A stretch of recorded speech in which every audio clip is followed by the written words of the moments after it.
Hey everyone, thank you for watching my channel. My name's Amanda, and today I'm going to make some homemade chicken stock, and I'm also going to make stuff for dinner, and I'm also going to make some mini flourless chocolate chip muffins. So let's go ahead and get started. I love getting rotisserie chicken when I go to Costco, and I either get about 2 to 3 rotisserie chickens, and I take all the meat off of them. I freeze the meat in quart-sized Ziploc bags so that way I can portion it out to meals for my family or for lunch, things like that, of how I'm going to use it in the upcoming weeks for my meals. And it works perfectly, but I freeze those as well. And I save all the chicken bones, the skin, any fat or any like dripping that was in the bag. And lately I have been freezing them in a pack of 2 rotisserie chickens that I have completely taken the chicken off of it in a Ziploc bag until I can get to it, or when I really need it if I run out of chicken stock that I have frozen in the past. It really has saved me a lot of money.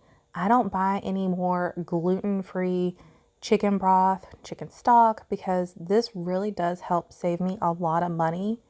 It is a process with it, but in the long run, I feel like I am helping out with doing this by saving money for my family, and I can put that money elsewhere towards groceries or other things like that. So this really does help out tremendously. I am using a 7-quart Dutch oven, and I added a total of 18 cups of water. And this is a total of 2 rotisserie chickens that I took all the chicken meat off and saved. So this is just the bone and the skin and like the juice that came with it in the package. And in the description box, I will add some videos that I have done on making the chicken stock, and also some other recipes that I have used with taking the meat from the rotisserie chicken and really utilizing it and making it worth my while when I get that from Costco. And I'm allergic to gluten and to wheat. So definitely do your research on the ingredients in this, but when I have looked it up and checked all the ingredients on it, it is gluten-free. But again, do your research because every diet for an allergy can be so different. So always do your research.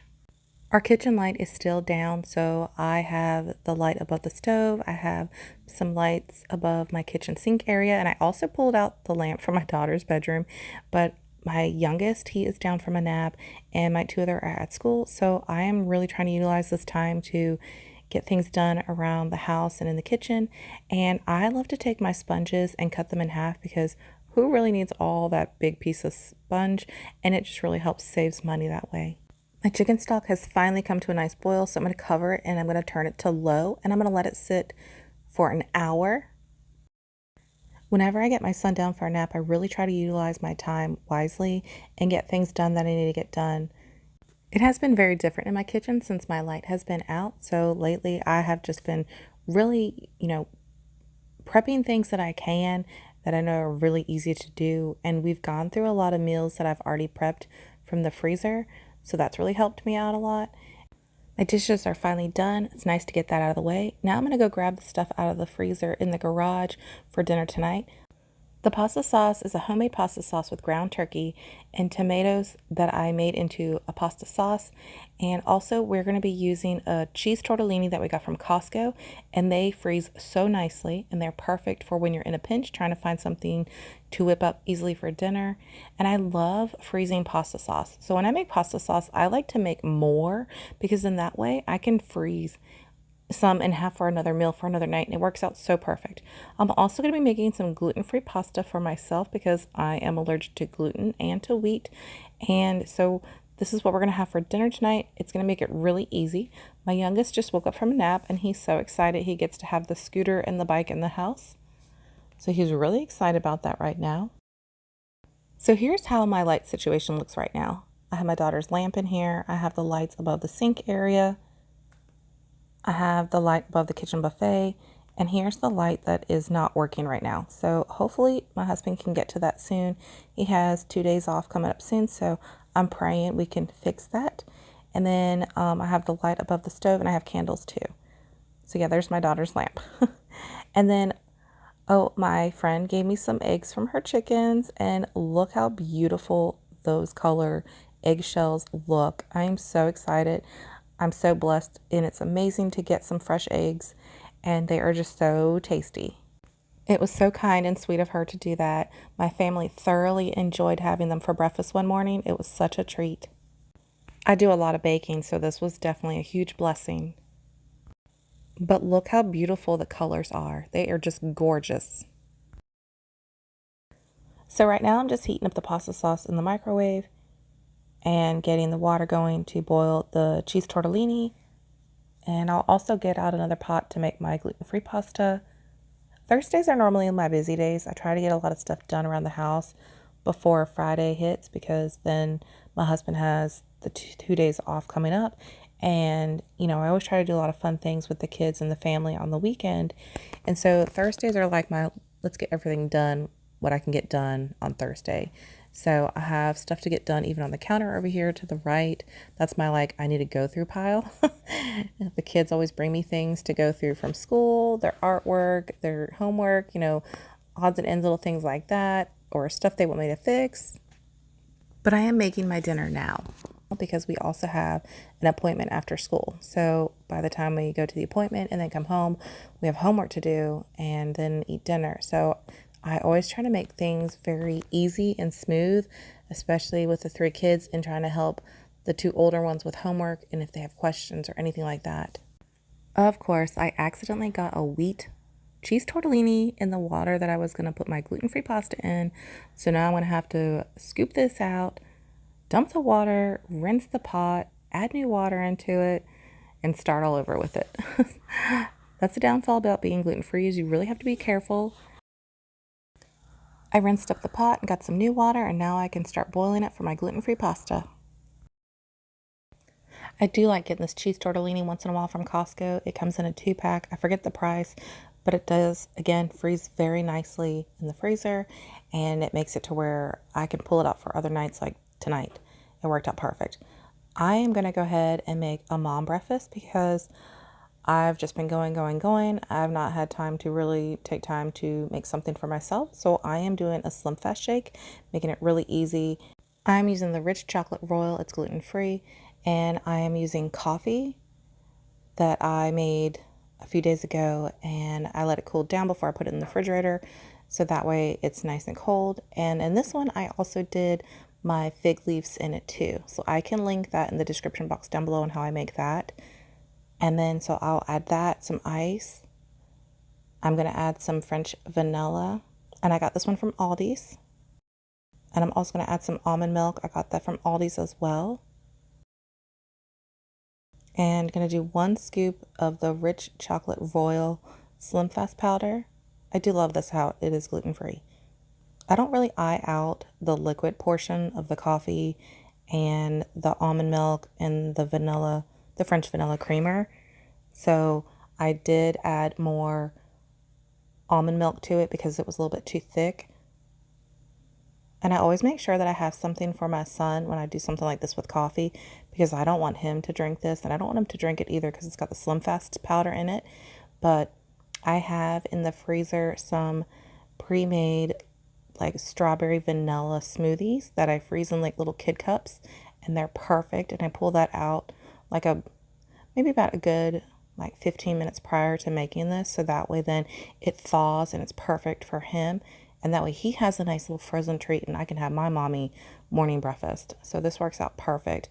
I really love making these. They're tasty, and adding the coffee just helps too, because then that way I can get a little bit more done today and then not feel so extremely tired. My water is finally to a nice boil for my gluten-free pasta. I like to break my pasta in half, and then I go ahead and turn it down just a bit, and then I like to take a fork and then stir it together. That way the gluten-free pasta doesn't clump together. I hate when that happens, and then you waste a really expensive box of gluten-free pasta. This is my favorite brand to get. I like to get it from Walmart when I do my Walmart pickups because I find it to be a better price there. The pasta sauce is almost completely thawed, but what I'm going to do, I don't want to really heat it up completely because we're going to have it later tonight. So I am going to break it up the best I can and then add it to the cheese tortellini. I'm going to split up half of it between the cheese tortellini and half between the gluten-free pasta. Now, sometimes my kids love the cheese tortellini and sometimes they want just regular pasta. So I did make a fair amount of the gluten-free pasta. So if they want to have it, they can have it. They're more than welcome to have it. I love that they love the gluten-free things that I do get.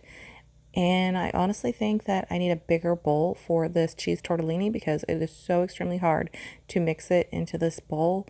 So I'm going to have to go get a chair so I can get a bigger bowl up top. Short girl problems when in the kitchen, and my husband's not home. Using the dining room chairs works best. The bowl that I would normally use for this was actually in the fridge with a prepped salad for tonight too. So this bowl that I got up top actually worked out very well for it too.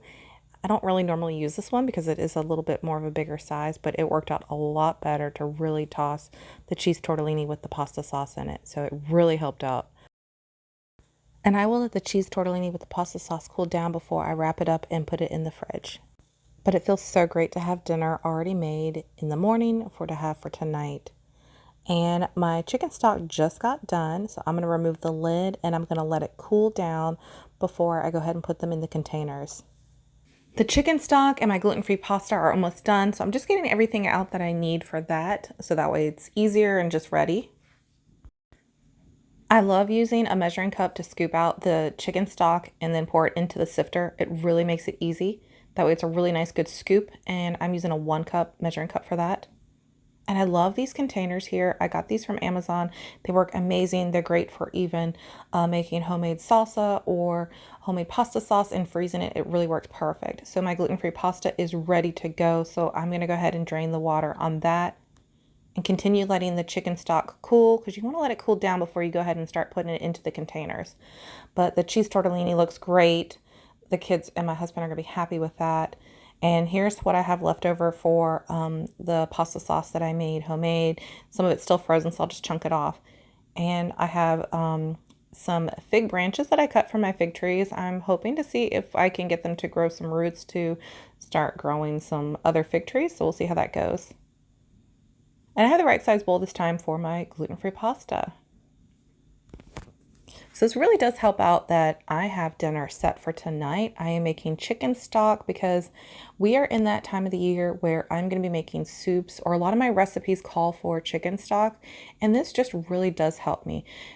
Our rotisserie chickens at Costco are basically $4.99 per rotisserie chicken. So that's like $10 right there. Because whenever we do go, I always get 2 rotisserie chickens and I take all the meat from it and freeze that. So I'm really multi-purposing getting the rotisserie chickens from Costco. And I normally get the Swanson's gluten-free chicken stock when I go to Costco. And that's normally around like $8.99. The last time I think I bought it, that was like a while ago. So doing this, I feel like I'm really saving a lot because I'm literally just buying 2 rotisserie chickens and then making chicken stock from it. And that is such a huge help. Plus, I can make other meals from that meat from the rotisserie chicken. I've done a Cape Cod chicken salad. That was so delicious. I make barbecue chicken sandwiches. You can do tacos, nachos. You can do chicken Alfredo. It's so wonderful. You can do a lot of fun things with it. I mean, you can even just do chicken, rice, and a veggie, or even do the rotisserie chicken and do like gravy, mashed potatoes, and stuffing, and kind of like make it like a mini Thanksgiving meal. It's so tasty. It's fun. There's endless possibilities to make with it. But it's nice when you can freeze the meat from the rotisserie chicken and just pull it out when, you know, it's already cooked and you don't have to do a lot of work to it. Each one of these containers is 16 ounces, which is perfect. That's basically 1 can of chicken stock that you would get from the grocery store. So this really helps portion out for when I'm doing recipes, and they freeze amazing. They're good for, I always do like 3 months because I use them quite a bit in recipes. So it really does help out. But I like to do the sifter to easily get, you know, just the liquid that I need because I don't want all this other stuff in there. And it just really helps tremendously. And here I was able to get a total of 9 containers of the chicken stock. While I am putting the liquid into the sifter and I get like a scoop of like the bones and the skin, I like to push it down as much as possible to try to get some of that extra liquid that's kind of hiding in between the bones and the fat that was from the rotisserie chicken, like the skin topping, and just push as much as I can just to get that extra liquid out. Now that I have all the liquid from my Dutch oven and one of them is completely really filled up, I'm going to try to equally distribute it from all 9 containers. So that way it's portioned properly and the lids will close and I won't have anything spilling over the sides when I close the lids. And I'm going to let them cool on the counter before I put them into my freezer, but also let them cool too before I put the lids on top as well. It really does help. But look how great those look. I got 9 beautiful things of chicken stock, and it just smells really great in my house.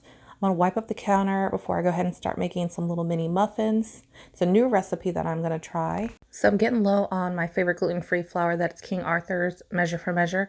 So I wanted to do a recipe that would be using almond flour. So we're going to make flourless mini chocolate chip muffins.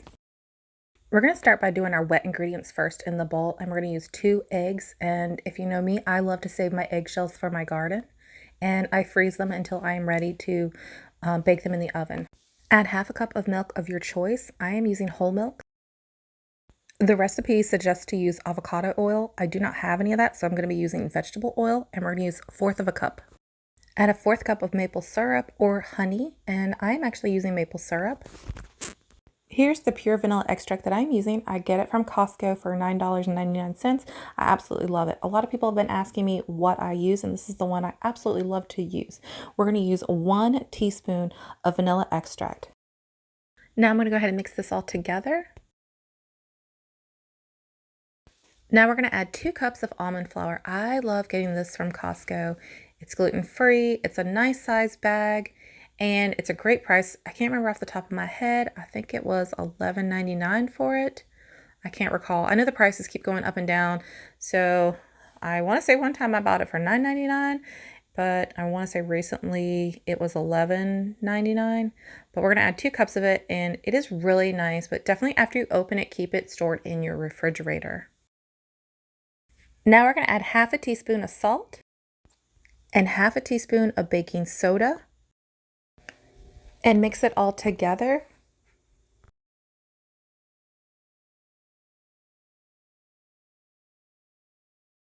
We're going to go ahead and preheat the oven to 325 degrees. And lastly, we're going to add a 1/3 cup of mini chocolate chips. Now we're going to go ahead and mix this all together. I am using a mini silicone muffin tray, and I got this from Aldi's. I was really happy with the price. I found it there for $8.99. I had been looking at one for a while. I have the metal one, but I really wanted something really super easy just to pop out. And let me tell you, this was really easy to pop out. And I am spraying with a nonstick spray. I am using a tablespoon to scoop out the mixture and put it into the little muffin cup tray. And I used all of it, and what I should have done is just kept it at the 1 tablespoon of it. I had some leftover in the bowl, and then I was like, man, I really don't want to wait another like 18 to 22 minutes to bake it and then pop it out, and add this in. So I made mine a little bit more moundful. I highly suggest not going over the 1 tablespoon for these muffins. They are really tasty. I also wish that maybe my light was working, because I think I added a little bit too much oil in it. It was a little more oily than I had liked, but I do like this. I will be trying this again and, seeing how it works out. It has been really different not having my light working in my kitchen, because I'm used to really having a nice bright light when I'm in here cooking and baking and doing all those things. So it has made a difference of it. So I definitely recommend to not go over doing 1 tablespoon in each little muffin cup. So I have used all the batter up, and they are very moundful. So here's where I wish that I didn't make them so moundful and just kept it at 1 tablespoon per individual little cup. Now that our oven is preheated to 325 degrees, we can go ahead and put them in for 18 to 22 minutes until a knife or toothpick comes out clean. I've set my timer for 18 minutes to check then. And in the meantime, we're going to go ahead and start labeling the top of our lids for our chicken stock. These containers are nice. I use them a lot. I use them for making homemade pasta sauce, homemade salsa, freezing other meals, and I call them my mom lunches. So like if I have extra leftovers from dinner, then I freeze something so that way I can have during lunchtime the next following day or week or two, depending on when I want it. But they freeze so nicely for that, and it makes it easy for me as a mom to just pull something out that's already prepped and cooked, and it just makes it really easy for me as a mom to have those go meals. I found that it's really useful and helpful when you take the lid and, after you've already used it, just take rubbing alcohol and remove the old Sharpie name that you put on it. So these ones were old chicken stock labels on them, so I literally just removed them with rubbing alcohol and then washed them. It worked out perfect, and now I can rewrite the whole new name on it with the date, so that way I don't have to sit there and just mark it out with the Sharpie every time, and then I'm like, wait, what did that say? So this works out really well reusing these. They freeze nicely. I love how they stack. They stack perfectly in my freezer in the garage. This really works out so nice. And these are great for up to 3 months. I'm so glad I got this done now before I need to have this for soup season. But I am going to make sure they're completely cooled before I put them in my freezer. I checked them at the 18-minute mark and they weren't ready, so I let it go again for another 2 minutes, checked it, and then it needed another 2 minutes. So we went a total 22 minutes until they were completely done and ready. They smell amazing. They look cute and adorable, but again, I wish I didn't make them so moundful. Definitely let them cool before trying or popping them out. And I will have the recipe linked in the description box down below with some other recipes as well that I talked about throughout this video on how I do certain things. But I let them cool down and I was able to try them out. I really liked them a lot. They were great. Although next time I will not make them so moundful and I'll make sure I don't add too much vegetable oil to it. But they were really tasty and delicious. Thank you guys so much for watching. I hope you guys have a great day. Take care. Subscribe. Bye, guys.